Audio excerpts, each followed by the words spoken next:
Hey guys, so here's my discussion about Mr. Burns. So, what was memorable mostly to me was the fact that they cooled all their drinks in the stream. I just think that's really clever.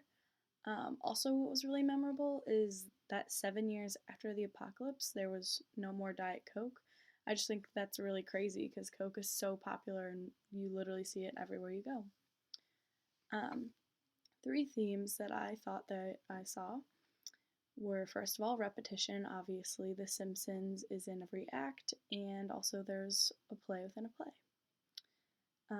Fear, absolutely. In the first act, when they heard a noise in the woods, they all stopped talking.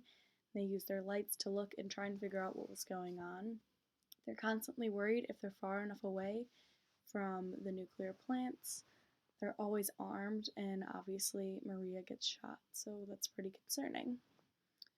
Additionally, another theme is love. So they use the journals to look for lost loved ones. Also, Bob and Mr. Burns both had the tattoo that said love and hate as well, but love more importantly. Also, in the end of the third act, they sang a lot about love. So, since Mr. Burns is a play within a play, this is called meta theater.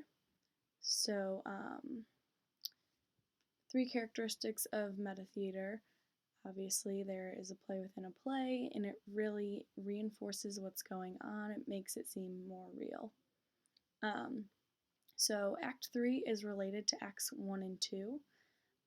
Act 3 depicts the play the characters were rehearsing in Act 2, but it's not exactly the same. It's slightly different because it has a post apocalyptic twist, which is taken from Acts 1 and 2. Also, in Act 3, they added some scenes that were similar to what happened to the characters. For example, when Sam and Gibson were interacting, and I guess Sam was kind of comforting Gibson, he did this really specific action where he held his head in his hands and pressed their foreheads together. This exact same action is seen in the last act between Homer and Mr. Burns. Um, but like I said, the play within a play, it really reinforces what's going on in the society. It makes it seem more realistic that it actually is a post apocalyptic world, especially the fact that 7 years after the incident, the story is still being told. A story that I can see surviving on past an apocalypse where they're still telling, oh, sorry, a story I could see surviving on past the apocalypse would be Perks of Being a Wallflower.